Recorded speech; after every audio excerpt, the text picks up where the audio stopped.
Nós vamos ler o Salmo 19, de 7 a 14.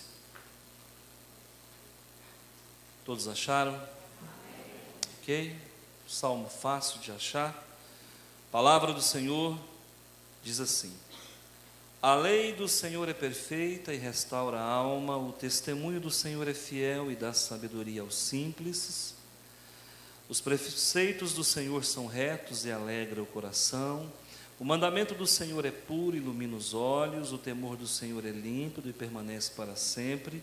Os juízos do Senhor são verdadeiros e todos igualmente justos. São mais desejáveis do que ouro, mais do que ouro, muito ouro depurado, e são mais doces do que o mel e o destilar dos favos. Além disso, por eles se admoesta o teu servo, em os guardar a grande recompensa. Quem há que possa discernir as próprias faltas? Absolve-me das que me são ocultas, também da soberba guarda o teu servo, que ela não me domine, então serei irrepreensível e ficarei livre das grandes transgressões. As palavras dos meus lábios e o meditar do meu coração sejam agradáveis na tua presença, Senhor, rocha minha e redentor meu. Vamos orar?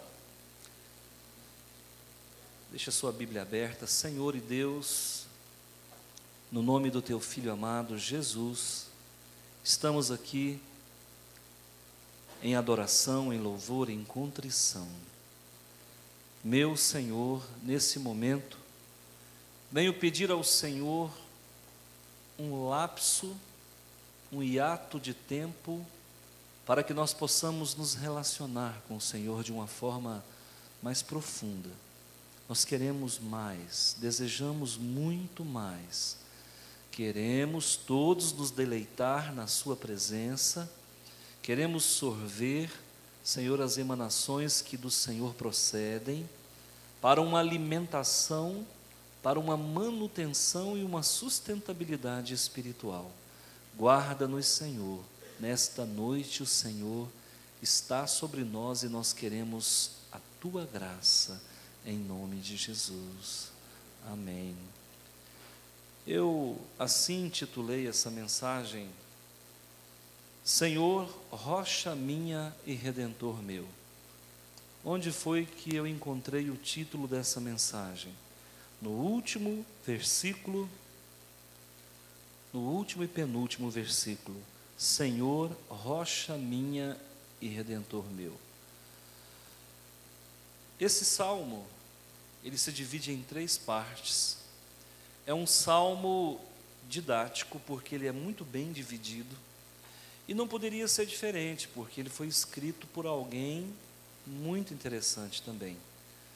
O rei Davi, dele partia algumas construções mentais que nos ensina muito. Essas construções nos ensinam bastante. Se você pega o Salmo 19 e vai do versículo 1 até o versículo 6, você vai ter Deus se revelando através da natureza. Os céus proclamam a glória de Deus e o firmamento anunciam as obras das suas mãos. E isso é Deus se revelando através da natureza. Se você se prende do versículo 7 ao versículo 10, você vai ter Deus se revelando na palavra ao homem. Se você vai do versículo 11 ao versículo 14, você vai ver Deus se revelando através das nossas ações para o mundo. Então, o Salmo 19, ele é de uma magnitude, ele é de uma didática, e ele é um salmo, no meu entendimento, messiânico, porque o rei Davi, ele encerra esse salmo dizendo: Senhor, e esse Senhor aqui é Yahvé, todas as letras maiúsculas, eu já ensinei para a igreja. Esse Senhor vem acrescido de 2 predicados. Quais são? Primeiro, Ele é rocha, nos remete a Jesus. Amém? Ele é redentor, nos remete novamente a Jesus. Agora, olha o pronome de possessão. Essa rocha é minha. Esse redentor é meu. Então, olha, Deus trabalhando um humanismo sadio dentro da palavra, onde não somos nós que somos de Deus, é Deus que é nosso. Só Davi consegue fazer isso, irmãos. Davi consegue tirar coelho da cartola, e é isso que me alegra nesse homem, porque um homem que de certa forma estava ligado às armas, mas ele tinha a singeleza de uma flor. Ele era poeta por excelência, ele era de uma sublimidade de raciocínio que a gente não encontra às vezes num poeta convencional. E aí ele faz uma pergunta que para mim ela é chave nesse contexto todo de revelação do grande Jeová. Ele diz assim, no versículo 12: quem há que possa discernir as próprias faltas?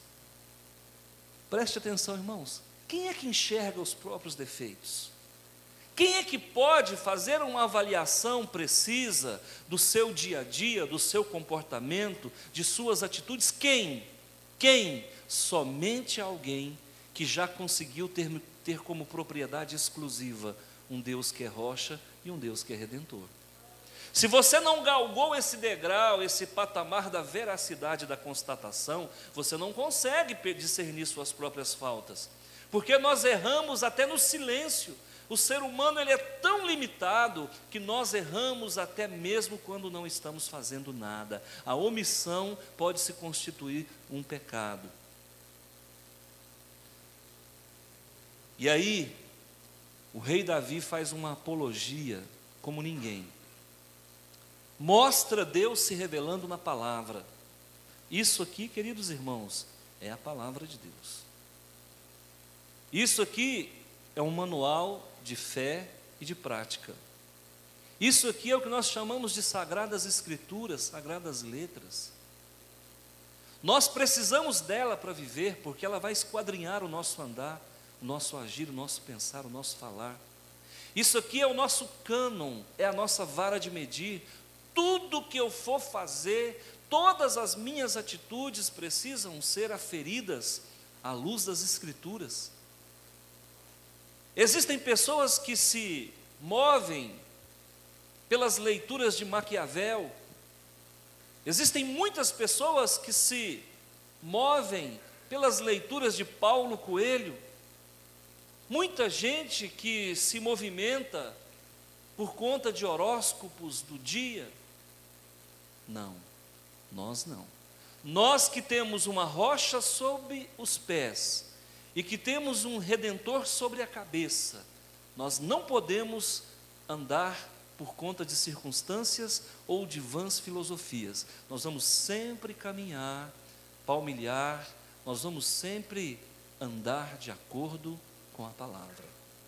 E aí lá no versículo 7, começa toda uma trajetória de defesa da palavra, de exaltação das sagradas letras. E eu quero te fazer uma pergunta: Jesus já é rocha sua e redentor seu? Você já tomou essa decisão na sua vida? Ele é inquestionavelmente o Senhor da tua vida, e Ele tem te tornado irresistível, Ele tem te tornado irrepreensível. Você tem estado em condições de testemunhar favoravelmente para esse Deus? Nós vamos começar a olhar a partir do versículo 7, o que Davi nos ensina. Primeiro, ele diz: a lei do Senhor é perfeita. Então vamos trocar essa expressão lei do Senhor pela palavra de Deus. A palavra de Deus é perfeita e restaura a alma. uma coisa que muita gente não sabe: o mundo em que nós vivemos faz o trabalho oposto do que faz a palavra de Deus.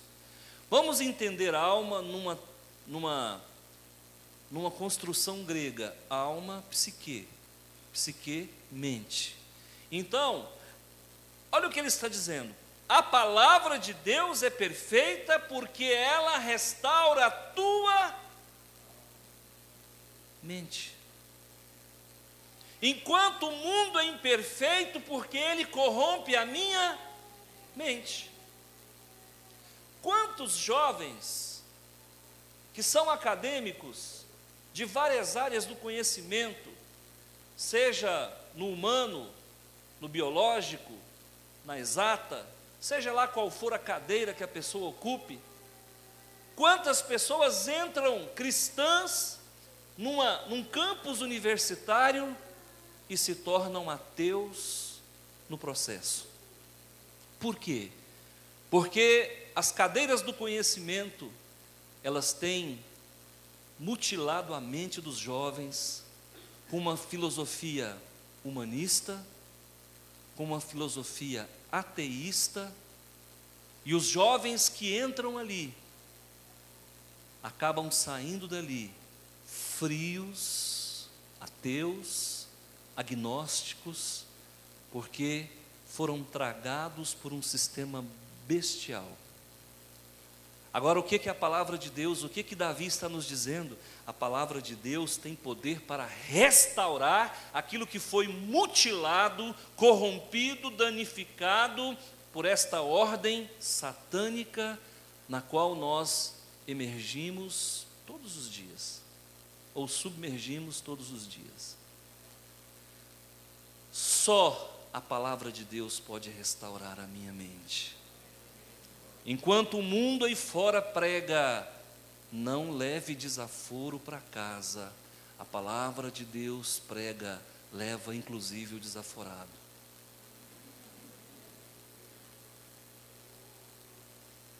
Enquanto o mundo aí fora prega que você deve levar vantagem em tudo, a palavra de Deus diz: se mandar você andar 1 milha, ande 2.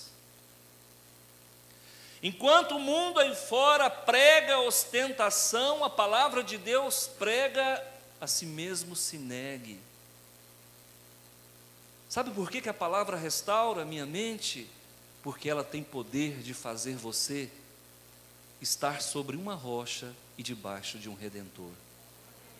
Você está exatamente no meio, firmado na rocha e guardado pelas mãos do Redentor.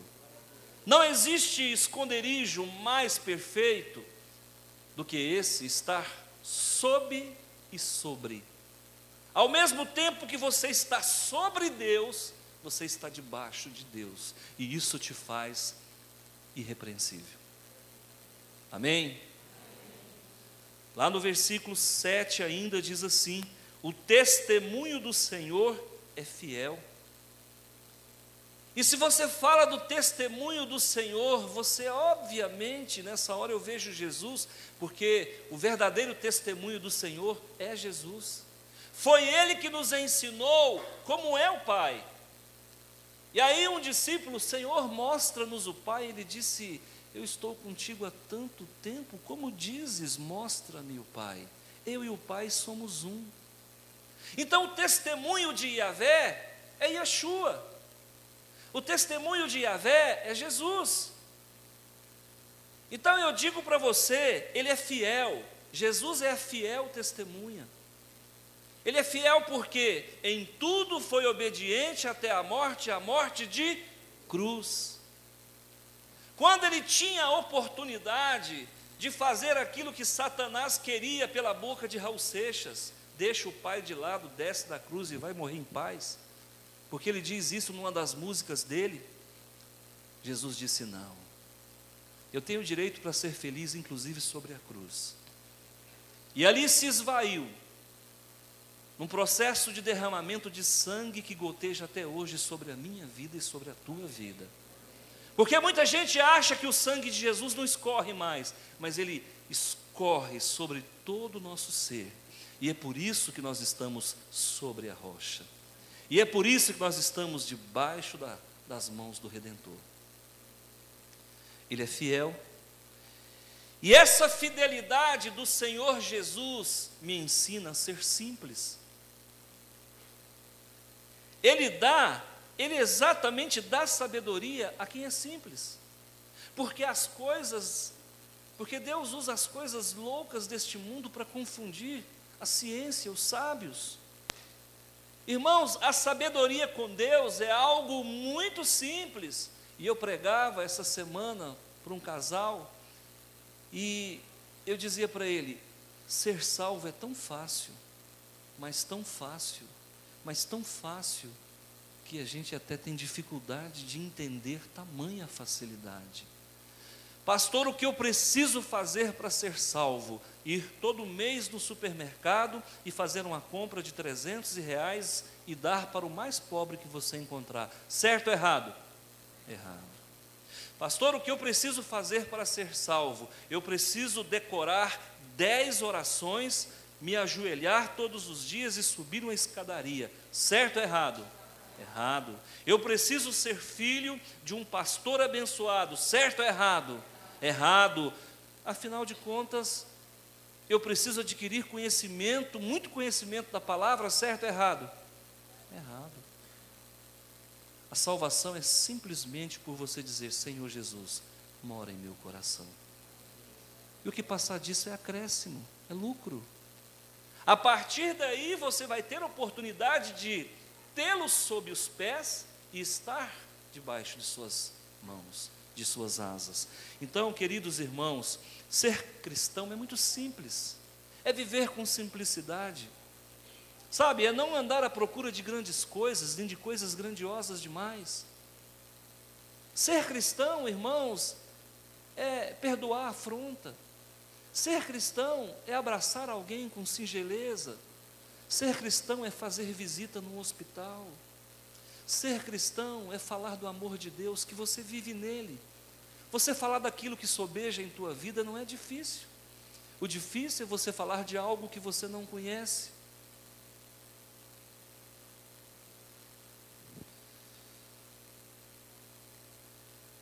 Conta-se a história de um homem que foi cortar um cabelo.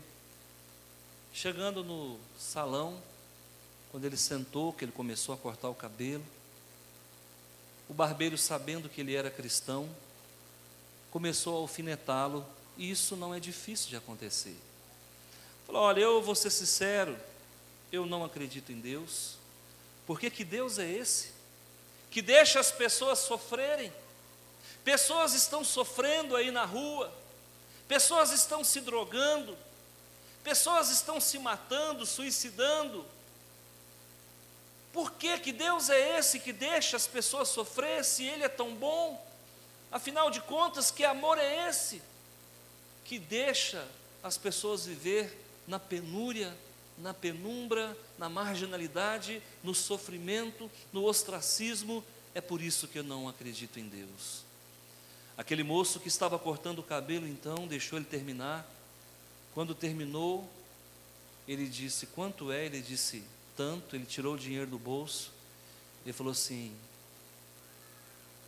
enquanto passava um rapaz com o cabelo batendo aqui, ele disse: eu também não acredito em barbeiro. Ele disse: mas como você não acredita em barbeiro?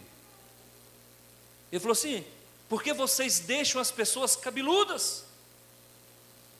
Enquanto eu estava aqui, várias pessoas com cabelo grande passavam para cá e para lá. Vocês são muito injustos. Por que vocês deixam as pessoas cabeludas? Esse cabelo dá trabalho para cuidar. E a bem da verdade, é bom que um homem esteja com o cabelo bem cortado. Ele disse: mas isso não é culpa minha. Afinal de contas, ele é cabeludo porque quer. Ele disse: Deus, da mesma forma, as pessoas sofrem porque querem sofrer. Nós somos vítimas das nossas próprias escolhas. As pessoas escolhem viver sem Deus porque acha que não precisa dele. O cabeludo escolheu viver sem o barbeiro porque acha que não precisa do barbeiro. Essa metáfora, irmã, é para mostrar para nós que as pessoas sofrem porque não querem caminhar com Deus. E o livre-arbítrio faz parte da nossa integridade, da nossa compleição física, espiritual e emocional. Aqui no versículo 8 diz o seguinte: os preceitos do Senhor são retos. Queridos irmãos, a palavra de Deus não faz curva. A palavra de Deus não é anzol. Porque se tem algo covarde, é o anzol. Se você parar para olhar um anzol, ele é mentiroso. Primeiro, ele é curvo quando não precisava. Se você quer alimentar o peixe, não precisava ser curvo. Mas você não quer alimentar o peixe, você quer enganar o peixe. Aí na ponta tem uma fisga que você põe ali a isca e a isca não sai. E se entrar no teu dedo, você vai ter problema. Então a palavra de Deus não é curva. Ela não vem para enganar as pessoas. A palavra de Deus, ela vem para esclarecer. É por isso que a Bíblia diz: conhecereis a verdade vos libertará. A palavra de Deus, ela é libertadora, ela é emancipadora. A palavra de Deus é capaz de tirar a pessoa de um tremendo lamaçal, colocá-la num lugar espaçoso. Irmãos, quantas pessoas não conheciam Jesus, a partir do momento que começa a conhecer Jesus, até mais bonito fica. Mas é verdade, irmãos, as pessoas que recebem Jesus no coração ficam bonitas de dentro para fora. Calmas, mansas. Elas começam a se tornar retilíneas diante do Senhor, se tornam um caule ereto na presença do Senhor.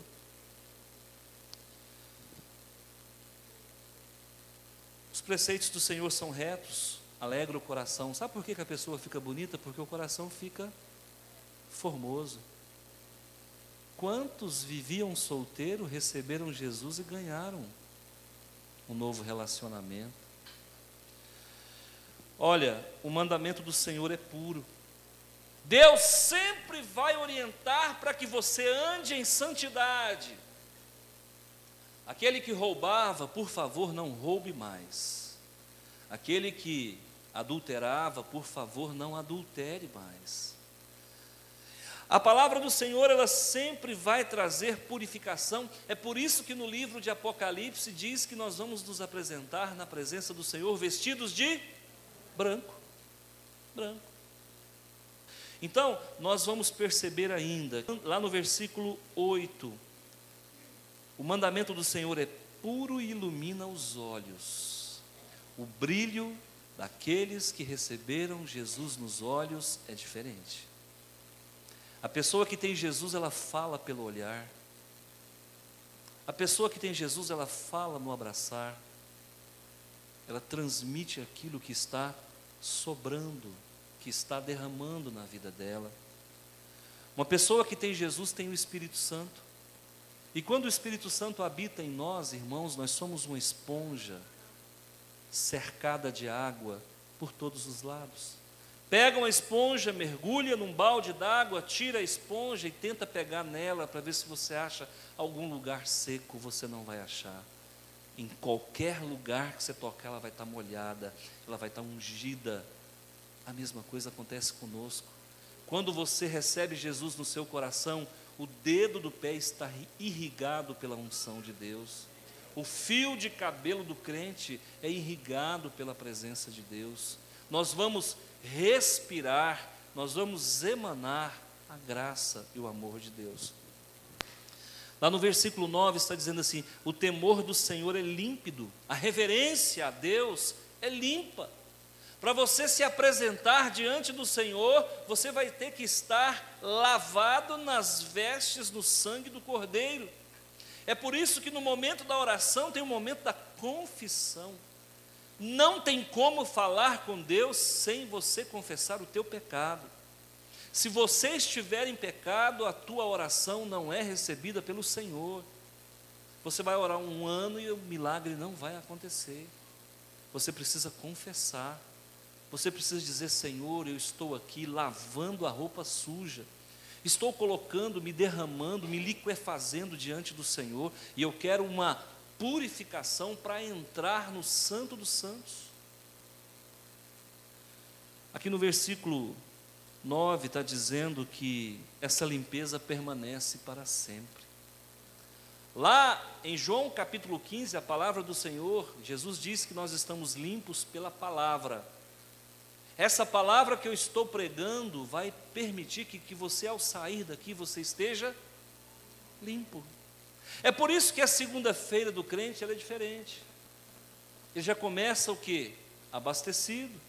Ele começa revigorado, fortalecido. Ele está limpo, porque a palavra que ele recebeu no domingo à noite o torna alvo mais do que a neve. Essa limpeza e essa revelação se dá por meio da palavra. Deus está aqui de 7 a 10 se revelando a você na palavra. É por isso que você não pode se apartar dela. É por isso que você precisa meditar na palavra. Por favor, não pague para ver, você vai pagar caro. Faça uso desse manual. Faça uso dessas verdades em tua vida. Quando você lê um versículo e medita nele, ele te purifica de dentro para fora.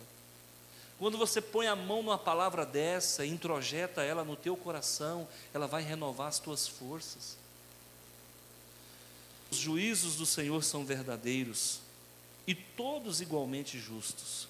Há equidade em Deus. Para Deus não tem rico e não tem pobre, não tem gordo e não tem magro, não tem alto, não tem baixo. Quando o Senhor olha para nós, Ele nos vê horizontalmente, todos no mesmo patamar. Nós é que, através de uma vida de busca, de renúncia, de santificação, de contrição, sabe, de mergulho na palavra, de congregação, de amor, de santidade, nós é que nos projetamos dos demais por conta de um esforço pessoal. Mas não é Deus que nos faz maior, é nós que, sinergicamente, com a ajuda do Espírito Santo, temos condições de nos aproximarmos mais do Senhor. Lá no versículo 10, são mais desejáveis do que ouro. E aqui eu vou dizer uma coisa para você. Esse Davi tinha ouro de sobra. Esse homem era rico. Ouro era o que não faltava. E ele está dizendo para nós, com propriedade, com conhecimento de causa, ele está dizendo, olha, todo o ouro que eu tenho não se compara à presença de Deus. Quantas vezes você vai para a oração e 1 minuto que o Senhor se revela a você na oração vale por toda a semana de sofrimento. Você fala, oh meu Deus, que semana difícil, mas que minuto gostoso na presença de Deus. Quem já experimentou da emanência do Senhor no momento a sós com Ele, sabe do que eu estou falando. Irmãos, não tem dinheiro que paga, não tem prazer humano que se compare. Pensa em algo mais prazeroso, você vai perceber que na presença do Senhor tudo é nada. Deus consegue fazer tudo nada, porque Ele é maior que qualquer coisa. Então, é mais precioso do que o ouro, mais do que o ouro depurado. Olha, pensa num ouro azogado, agora você pensa num ouro que foi purificado com fogo. A presença do Senhor, a palavra de Deus é mais preciosa. E são mais doces do que o mel. Eu quero que você saiba de uma coisa, esse Davi aqui não era bobo não. Você sabia que o único carboidrato, o único glicídio que os animais produzem em toda a face da terra é o mel?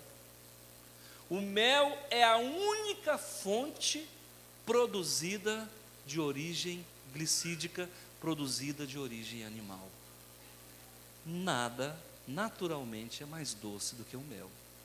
E ele está dizendo para nós que os preceitos, que o mandamento, que os juízos, que a lei do Senhor é mais doce do que o favo de mel. A que nível esse homem chegou? E nós vamos ser assim, irmãos. Nós vamos caminhando com Deus, e à medida que a gente vai caminhando, nós vamos crescendo. E vamos rompendo em fé.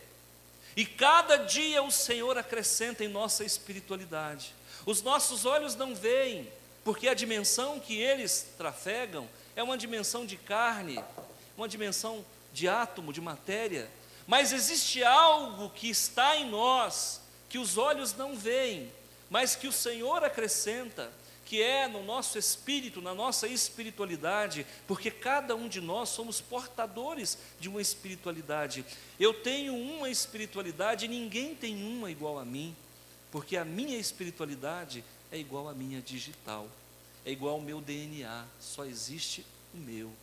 E o Senhor vai acrescentar na tua espiritualidade, vai acrescentando graça, vai acrescentando graça, vai acrescentando graça, a ponto de que, quando o Senhor te recolher, você vai estar brilhando como um farol, portador de luz que veio de Deus.